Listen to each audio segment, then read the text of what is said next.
You're listening to Wycombe Sound, online, on Radio Player, and on 106.6 FM.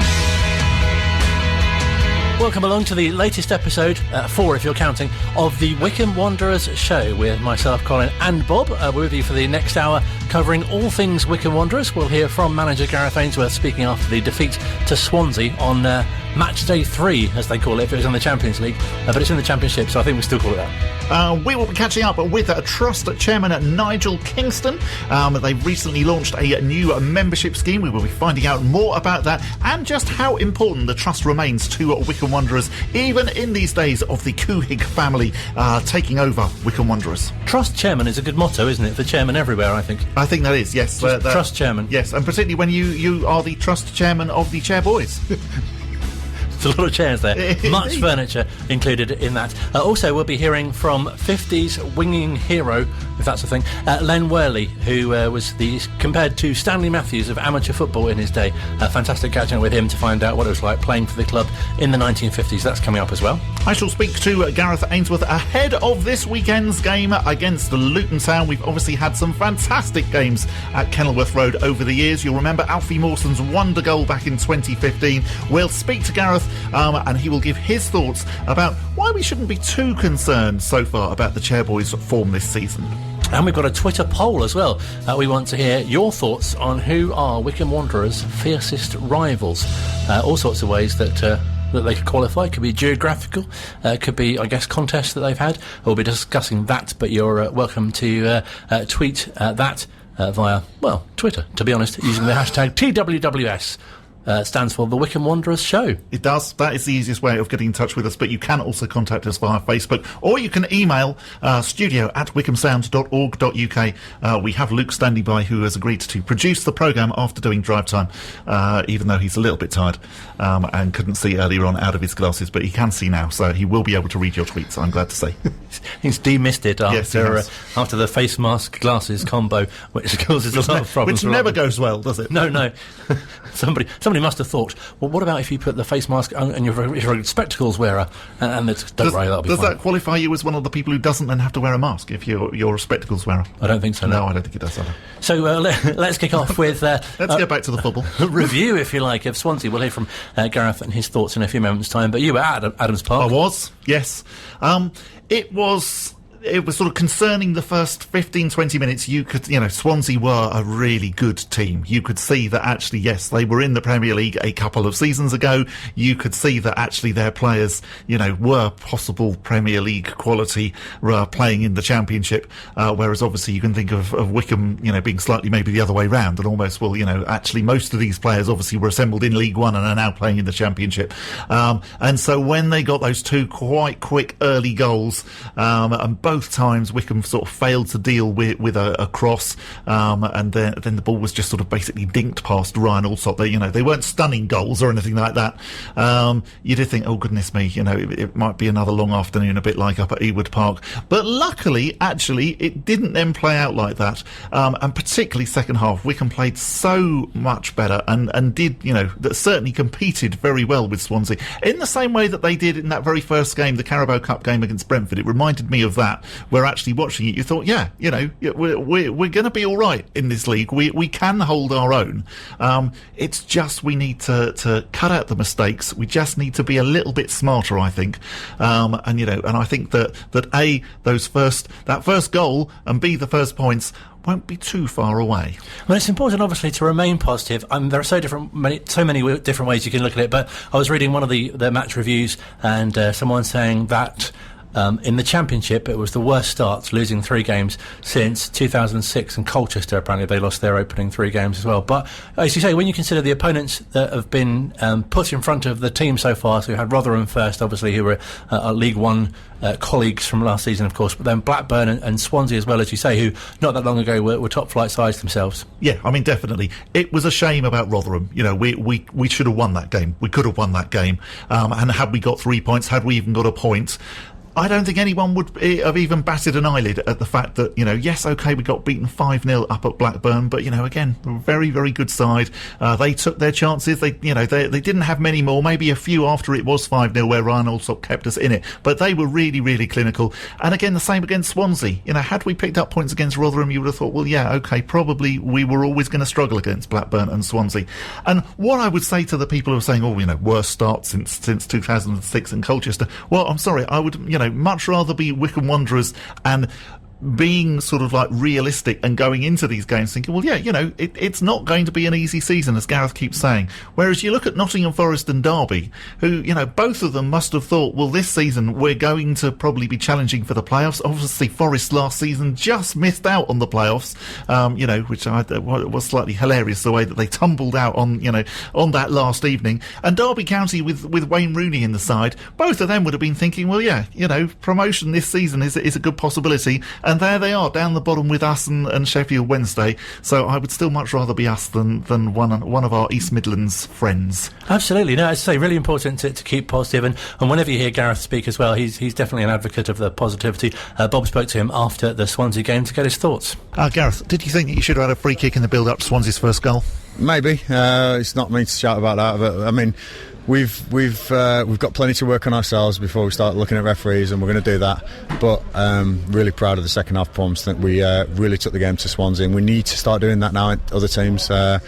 We've come up. It's a big step, but I'm pleased with what I saw today. I think we're starting to bridge that gap slowly. Yeah, I mean, I said it to you several times before already this season. Once again, yeah, I felt Wycombe played well, particularly in that second half. Yeah, the goal's coming, I'm sure, and the win's coming, but give us some time assessing the squad. I know I've had 3 games.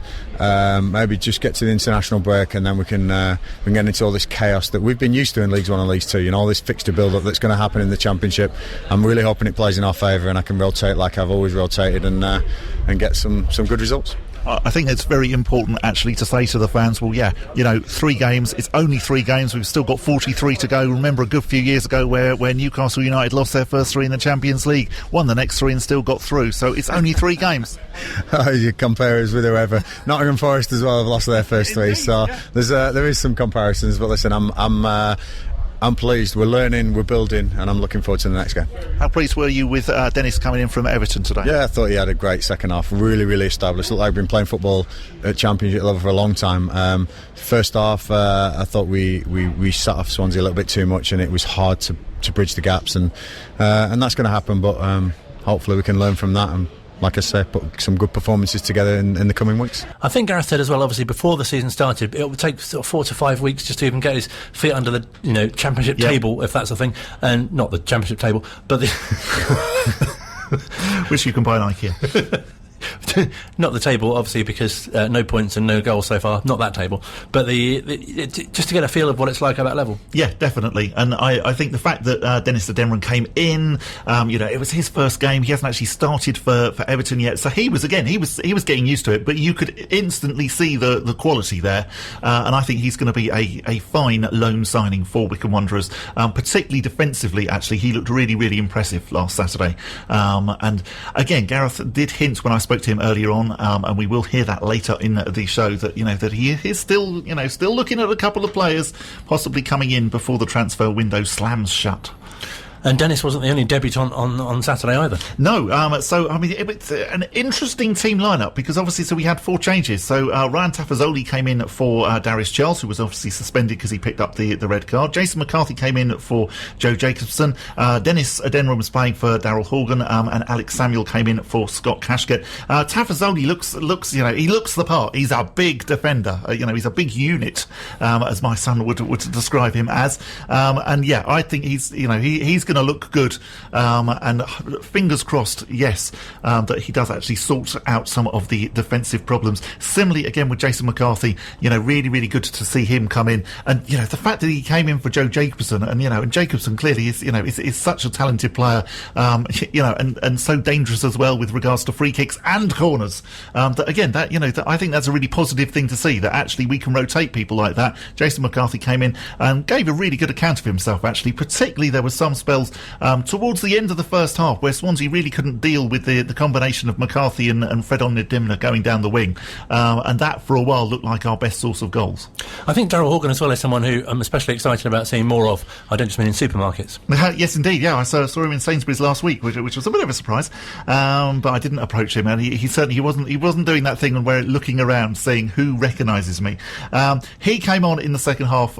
He had Wycombe's best chance actually, which was an overhead kick, which unfortunately went straight at the Swansea keeper. And you just think, if it had just gone either side, you never know. That might have given us, a slight way back. And again, I know it's a cliche. I know people keep saying it, but you really did realise the impact that it has not playing in front of a crowd. Had Wycombe Wanderers come out second half 2-0 down against Swansea, the whole of the terrace would have got going, and particularly things like Daryl Horgan with his overhead kick. There would have suddenly been a real belief that actually, well, hang on, if we get a goal back here, it's not too much of an exaggeration that we might go and get another one and snatch a point. And you just think, because the fans aren't there isn't that slight added sort of impetus that you actually get when, yes, you're playing at home and all of your fans suddenly actually, get behind the team and spur them on. So talking of fans, the Wycombe Wanderers Trust this week have launched a brand new scheme for their membership, and I've been speaking to their chair, Nigel Kingston, to find out how key the trust is in terms of ownership for the club. The trust is very important. It actually owned the football club from 2012 until February of this year, when the final deal was done with the Coigs. And during that period, when we owned the football club completely, we managed to keep it solvent, although I have to say that was a battle from time to time. And we went through various phases of struggling for funds, but the fans, I have to say, were fantastic during that. We had the Chairboys funders, where the fans loaned the club $450,000. We had the share scheme, which was launched in 2014, and the fans put forward virtually $700,000. And then we had the 500 Club on 3 different occasions, which raised $170,000. So really, the fans kept the club going all through that time. So that was an amazing achievement. And when we got to the point where we were struggling to continue to raise money, that's when the Coigs came up with the deal that we subsequently put to legacy members in November last year, and then finally signed in February this year. And it's been very successful since then. So, yeah, it's all good news, but the trust is still very important. We still own 25% of the football club, and we have 2 trust directors that sit on the football club board.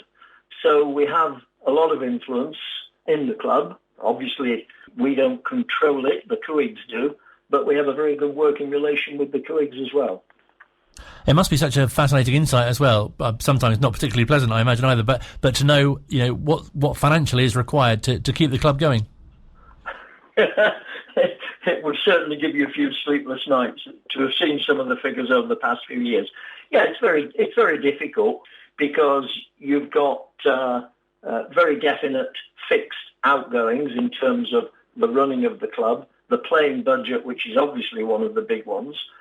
And everybody's naturally inclination is to make the playing budget as large as possible so that the football club can be successful on the pitch. But there comes a time when, if you've not got the income coming in, then you've got to rein back those ambitions. And that's always the difficult balancing point. And like many football clubs, you've got to have cash, because if there isn't cash to pay the daily outgoings, you're in trouble.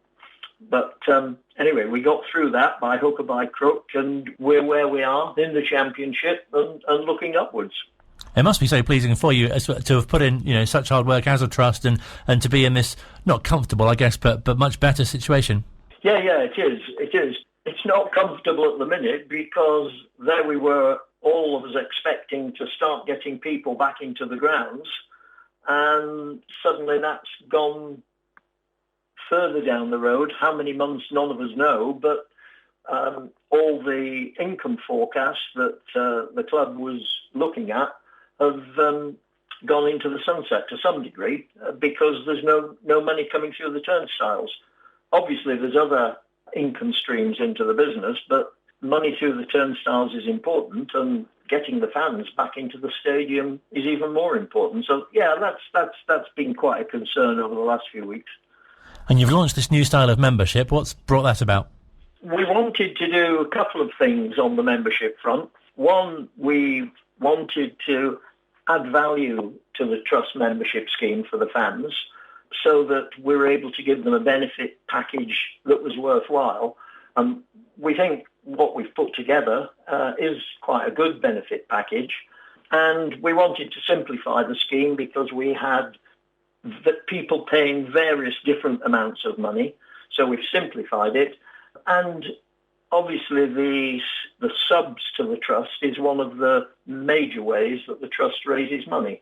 And given that we have 25% ownership of the club, we want to retain that going forward, and having enough funds behind the Trust in the future is important. So that was the other side of it.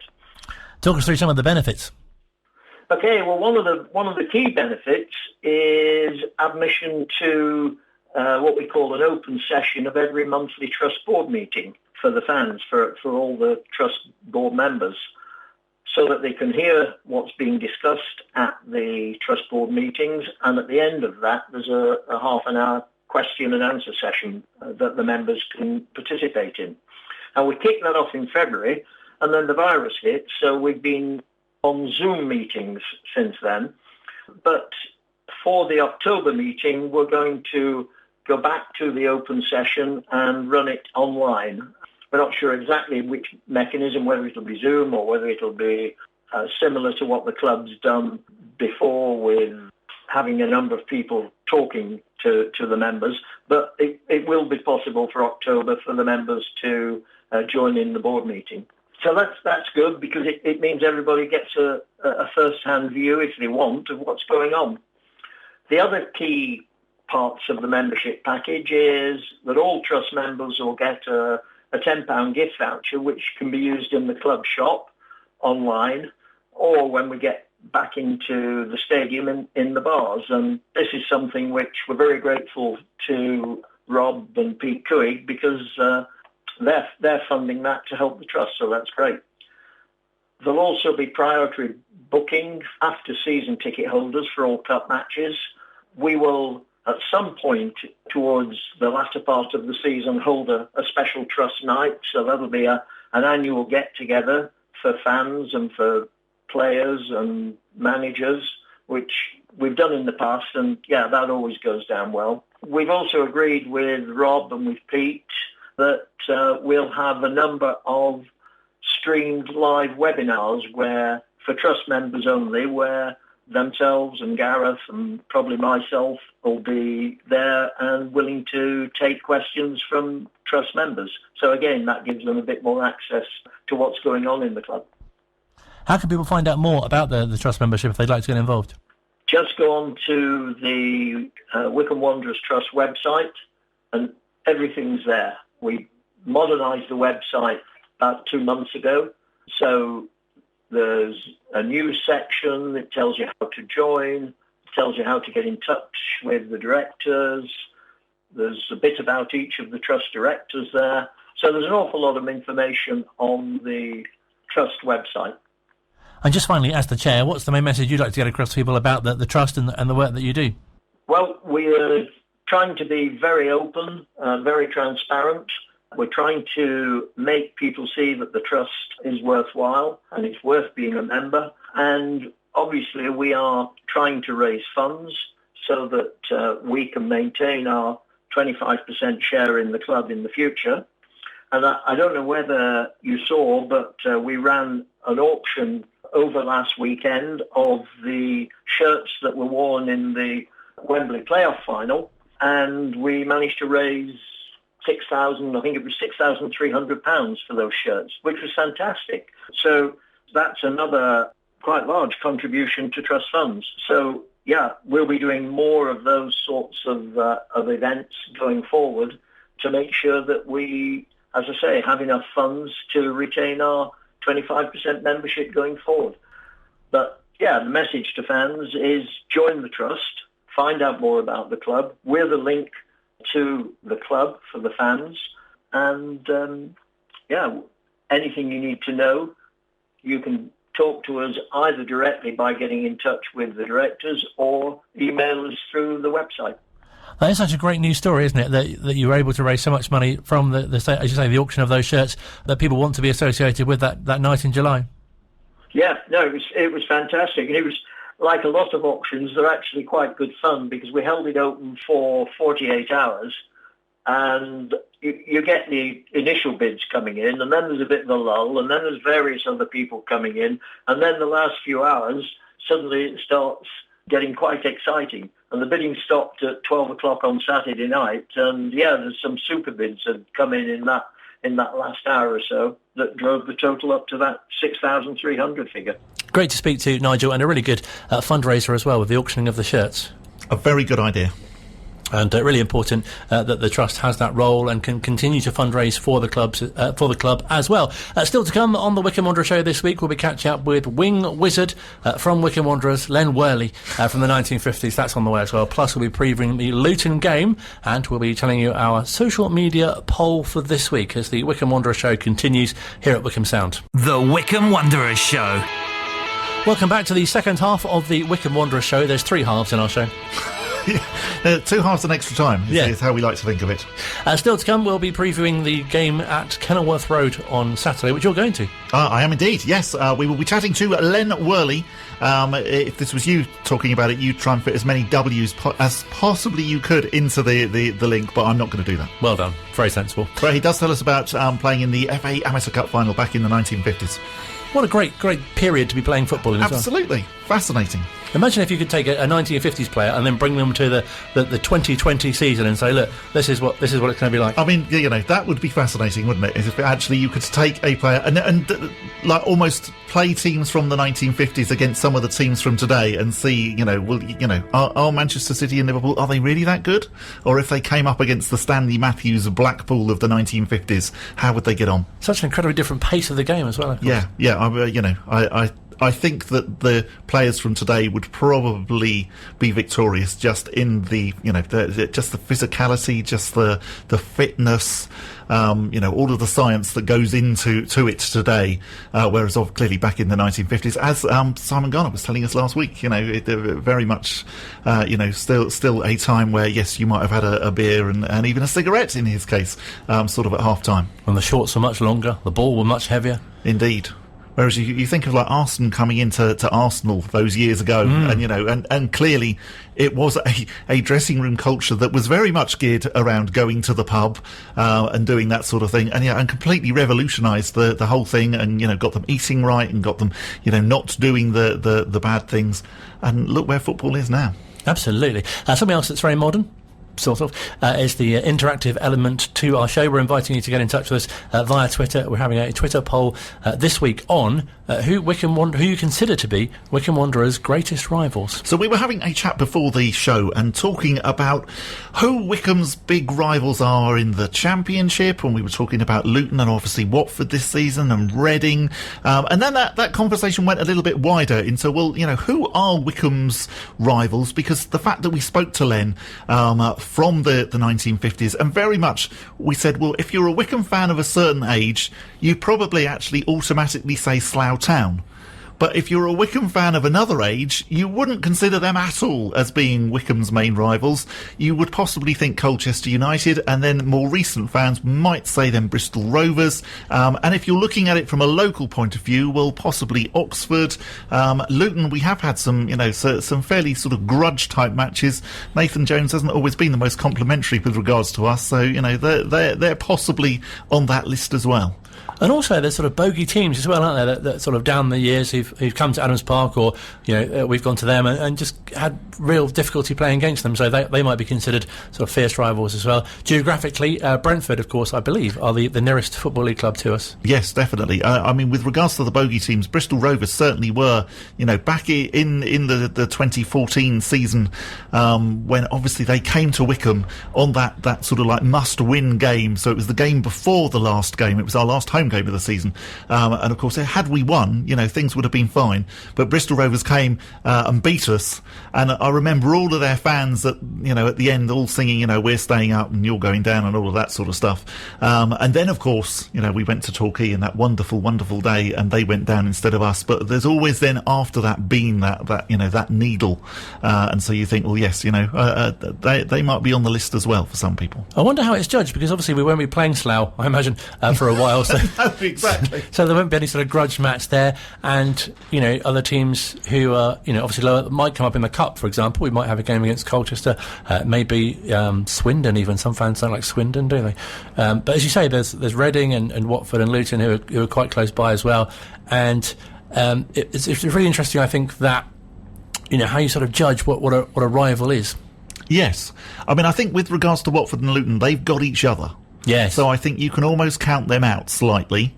Oxford, obviously, they've got a thing about Reading and Swindon, haven't they? Yes. So, but definitely, again, I think there is a bit of an edge to that. Whenever Oxford have come to Adams Park, there's definitely a will to get one over on our friends up the M40. I was going to say, it's interesting when games have names, isn't it? There's the M40 derby, there's the 800 derby, which I realise that some Reading fans refer to the Wycombe game. So that's named after the bus, is it? The 800 derby.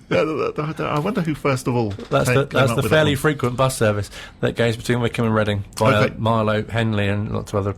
If I was going to vote, though, I would definitely vote for Colchester. As somebody who became a Wycombe fan in the early 90s, definitely Colchester United. Yes, the rivalry where we were both in the conference, going neck and neck really the whole season through, and Colchester just managed to pip us.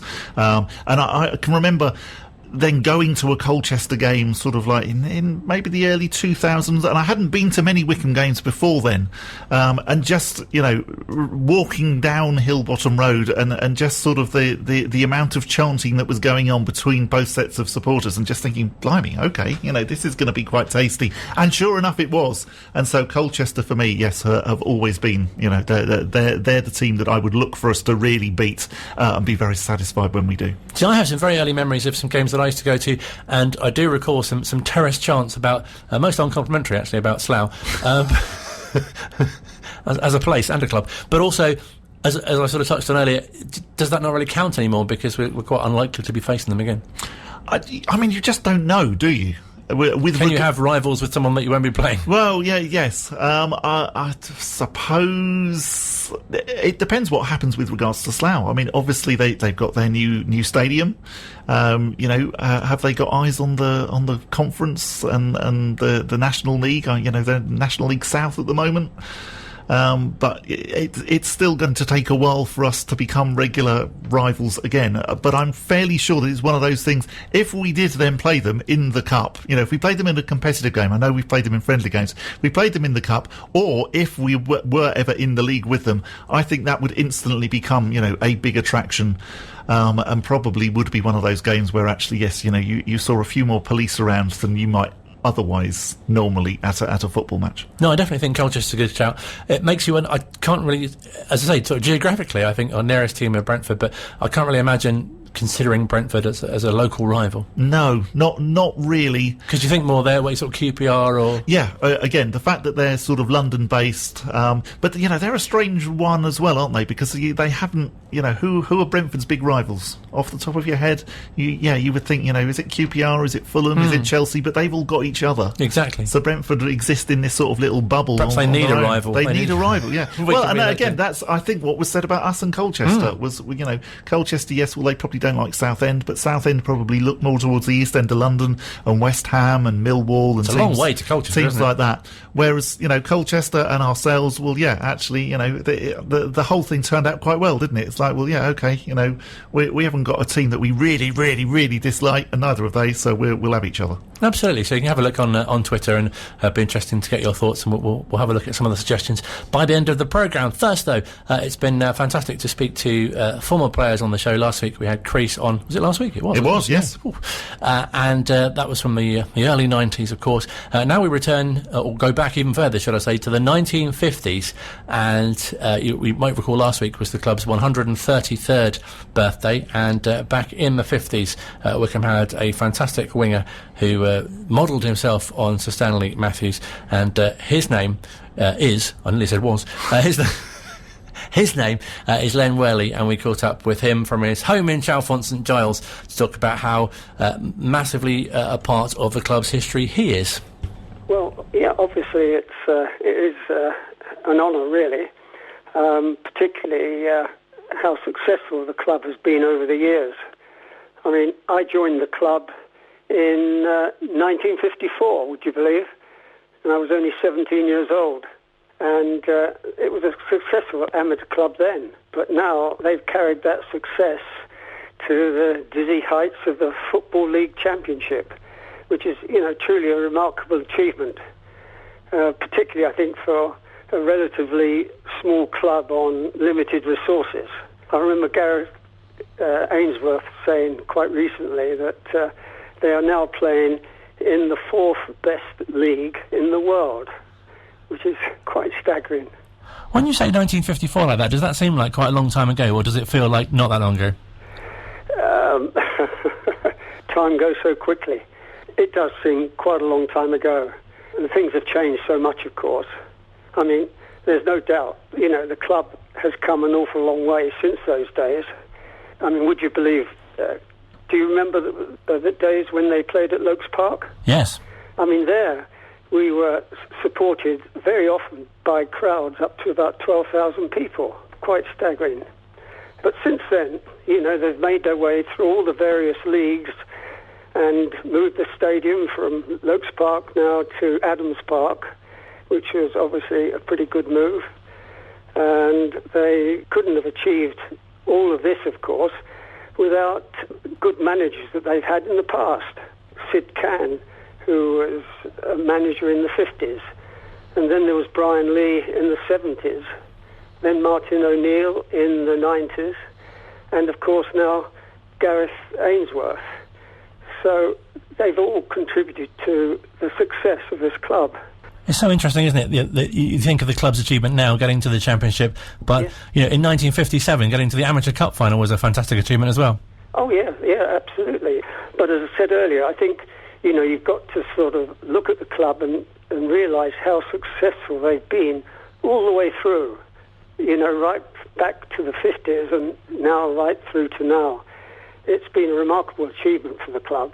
Colin mentioned about getting to the FA Amateur Cup final. Yep. Tell us, because that was a very, very big deal back in the day. Obviously, the FA Amateur Cup doesn't exist anymore. That was almost alongside getting to the FA Cup final, wasn't it? Absolutely, yeah.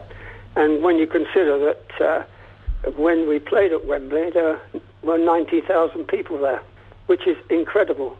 And I think also in those days, there was, the first division, and then there was the second division. But also, the amateur game seemed to have a much higher profile then than it does now. Very often there were headlines in the papers about various amateur teams and amateur clubs, which you certainly don't find now. I mean, the whole system has changed. I mean, these days, you almost struggle to find stuff about clubs in the Championship sometime because the Premier League, Absolutely. Is such an enormous league now, and almost overshadows everything, doesn't it? Absolutely, yeah, absolutely right. It's dominant, isn't it? And it takes preference almost over everything. Len, you must have such happy memories, though, of your time playing for the club. I know that you were known as the Stanley Matthews of amateur football. Yeah, I mean, what a great accolade that is, because Stanley Matthews was my hero. And I was fortunate enough to meet him on a couple of occasions as well. So I based my game on his, right from the word go. And it was great. I just loved taking people on and beating them and trying to make the fullback look silly. Yeah, they were good days. We were talking about the profile of amateur football, and so much so that you preferred that to the bright lights of Tottenham. Well, yeah, you're right. I was very lucky, actually, right in the very first days. I was playing for Cheltenham St Peter Youth Club, and Cheltenham St Peter senior team had a friendly match with Wycombe Wanderers at the end of the season. And at the last minute, Cheltenham St Peter was short of a player. So they rang the youth club and said, "Oh, is there anyone available who can step in to play in this friendly against Wycombe Wanderers?" Anyway, they got in touch with me, and I said, "Oh, yeah, of course, I'll come along and play." I played, and Sid Can, the then manager, said, "Well, look, Len, how would you like to come over to Wycombe the next season?" And as I was only 16 at the time, I said, "Oh, yeah, yes, please." And that's what I did. Went to Wycombe, played 3 or 4 reserve team games, and then got into the first team. And I stayed in the first team for the rest of the season. We had a good time, and we reached actually the semi-final of the Amateur Cup that year. A game we lost to Bishop Auckland. But then, at the end of that season, I found myself going away with the England youth team for the European Youth Championships in Italy. So it's amazing how luck and being in the right place at the right time can make such a difference to what happens to you. So is it true to say that you weren't even really looking to be a footballer particularly, but because you answered that call, you ended up playing them against Wycombe and then eventually for them and then for England amateurs? That's right. Amazing, isn't it? Wow, that's fantastic. And it must have been quite sort of eye-opening and quite a lot to get your head around to actually go in such a short space of time from just turning out for Cheltenham St Peter to suddenly actually being in the Wycombe first team. I know. It was just amazing. And yet, it just seemed to come naturally, strangely enough.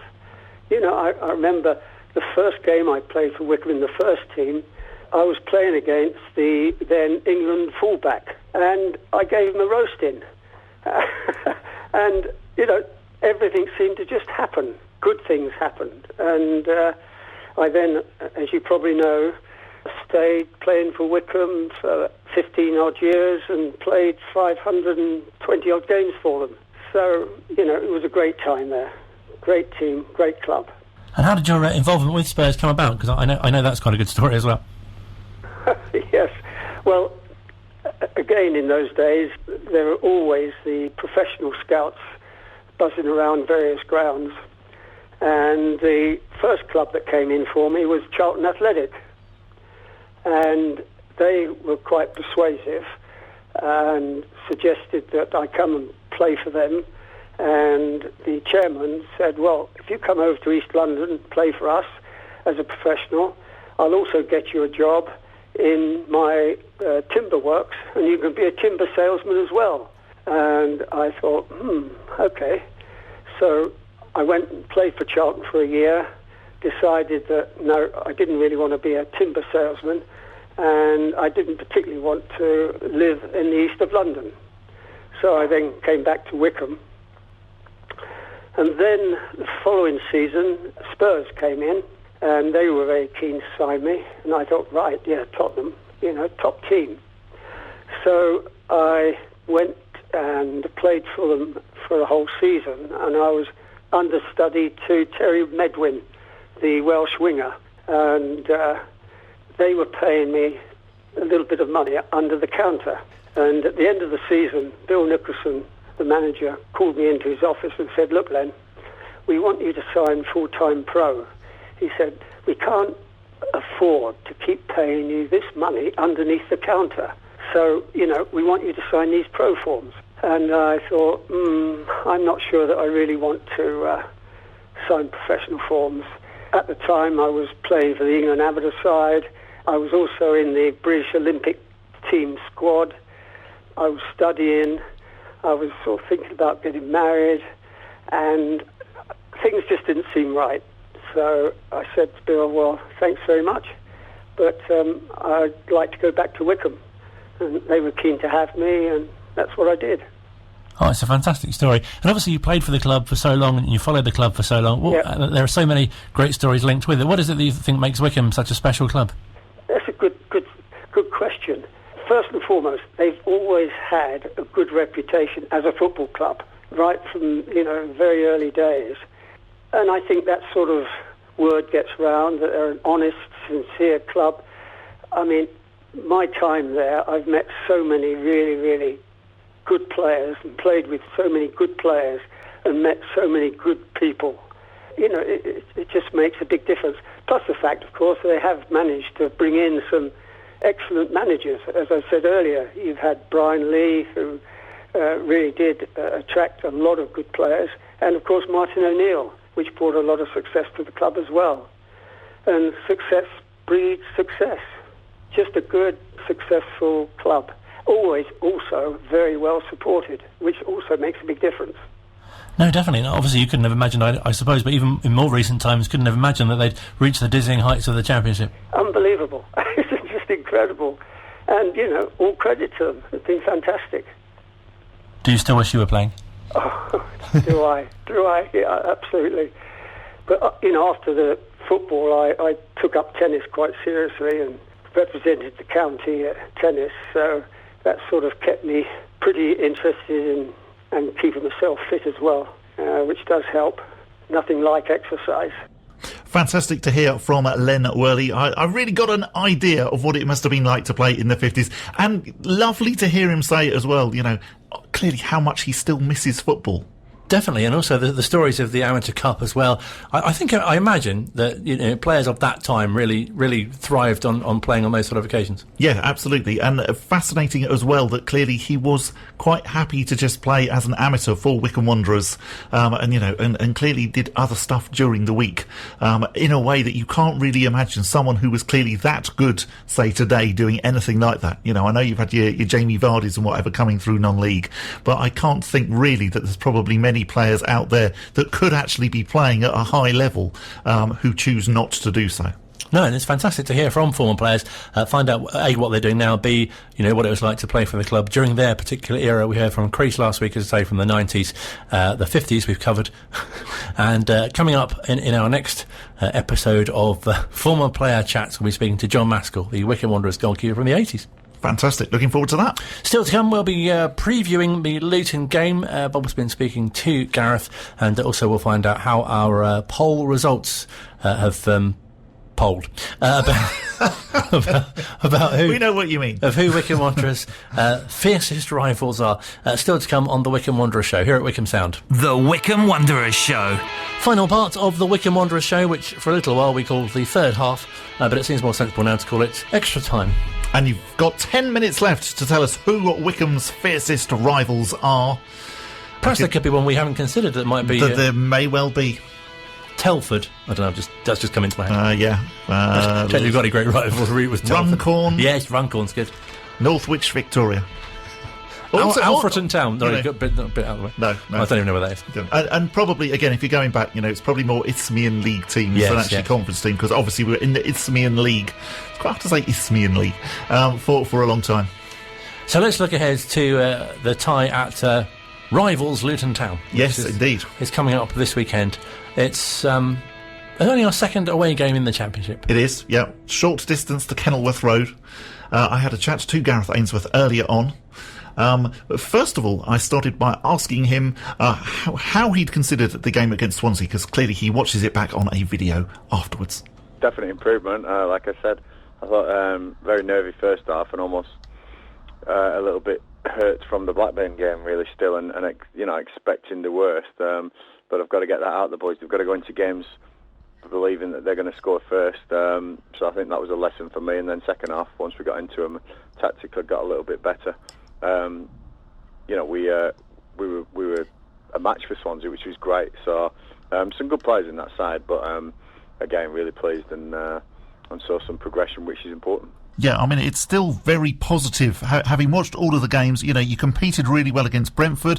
You competed, obviously, and deserved to win the game, really, against Rotherham. First 15 minutes against Blackburn, you were really good. And again, second half against Swansea, you were excellent. Yeah, there's plenty of positives in there. It's just getting them all together, joining them up, and I think we've still got some big players out. We need to make sure that especially after the international break, we're all firing on, all cylinders. But we've got a big game now, Luton, and away at Luton's always a tasty fixture between the two clubs. It's been great. Nathan's done a good job there. So we're looking forward to that one on Saturday before, we take our little break and hopefully get a few bodies back into the squad. We've had some great games at Kenilworth Road over the years. Alfie Mawson's wonder goal back in 2015, and then, of course, the 3-2 win a couple of years ago. Yeah, I mean, it's been really entertaining always. There's never a dull moment at Luton, and I think me and Nathan are passionate competitors, and on the pitch we had some great games against each other, so never mind our teams going up, and I'm sure that Saturday's going to be no different. Looking forward to it. Want to get our first goal, obviously that's something in the strikers. We want to make sure that they're scoring. And competitive in games. It's like I say, it's the start of the season. We're going to have days where we're going to have some bad runs, without a shadow of a doubt. This is the Championship. We're bridging a gap that we've never had to bridge before. Leagues 2, Leagues 1. We could bridge that gap, £1 million, a couple of £1 million maybe here and there. But when you're talking £50 million, trying to bridge that, it's quite a task, So I'm not saying I can't do it. Just give me a little bit of time to work this out, and I'm sure that the boys will be flying come Saturday. Yeah, I mean, one of the Swansea journalists turned to me when it was 2-0 last week and said, one of our players is probably on the same amount as your entire team. And that really did bring it home that actually, really, we were playing a team that, is Premier League in everything but name last week. Yeah, Bob, honestly, the physicalities and the athlete attributes of some of these players is phenomenal. It really is. I was lucky enough to play in the top level, and I remember lining up against Arsenal once, and you had Vieira, Petit, Bold, Adams, Seaman, Bergkamp. Some of these names. These guys look on the TV like they're about 5'10", 5 foot. You line up in a tunnel against them. They're all 6'3". They're all absolute athletes, and we're getting a little bit of that at the moment. And it's a real education for us that we're going to have to find ways now of, yes, competing tactically and technically, but also we're going to have to work really hard to match some of these. On the physical side of things, they're quick, they're strong, they get their bodies in the right areas, they solve problems, and so it's brilliant. Honestly, it's a real positive that we're learning so much, and as we go, improvement is all I'm looking for, and as long as we keep improving, teams, especially the team we're playing on Saturday, have shown exactly what you can do if you have a good end to the season, a good run. So we're never out this fight, no matter how dark it gets. We're going to be in this fight, and I'm going to make sure the boys are fighting and scrapping, and I want to get my first win soon on the table. After the international break, I think it's fair to say it's a pretty brutal month after that, with games every weekend and midweek. Are you looking forward to the break just so that the lads can have a rest before that? One thing is that we're used to this. Leagues 1 and Leagues 2 has taught us that fixture congestion, we can handle it. I've got a great medical team, a great sports science team, and I trust them implicitly with everything. And so I believe that we are prepared for this, probably more than some teams, because it's become a second Premier League, really, this Championship. And they do get the international breaks, they get rest bites between each game, and there's not as many cups. And we all know in Leagues 2 and Leagues 1, there was never a rest for us. It was a full blast for 9 months, Saturday, Tuesday a lot of the time. So we are used to this. My only concern would be, the amount in the squad. We've got to make sure that they're all fit. They're all, with enough players to get through this, because, again, other teams have bigger resources than us. So I'm trying to get a couple in, maybe one at least before the window shuts, and there's a Premier League window after that as well. So we're working really hard, but it's going to be an interesting one. See how the other teams react to these fixture congestions as well as we know what we can do. We know it's not going to be anything new to us, but I'm just wondering whether some of these teams in the Championship may get a bit shell-shocked with this congestion. We'll see, but I'm sure getting to Christmas will be tough, and everyone's going to be needed. So looking forward to that. Tell us about some of the players that you've signed this week. I mean. Dennis Dennyman, fantastic acquisition to the squad. He's going to be something excellent. He's showed on Saturday how good he can play on the ball, off the ball. I think he's had a real stop-start career at Everton, and that's going to be good. And then the 4 young boys, Anis, Andron, Malachi, Curtis Anderson, Andre Burley. So all the B team boys that have come through, I think it's a real, not just the boys individual, this is a real positive sign for Wycombe Wanderers, building this B team, building some structure behind what we are. They're all competing with the first team. They're all training with the first team and holding their own.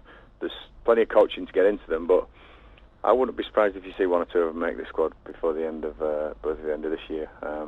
I'm really excited by one or two of them. Definitely, there's one or two that definitely need some work, and I'm not going to start naming names and making people feel good or not so good.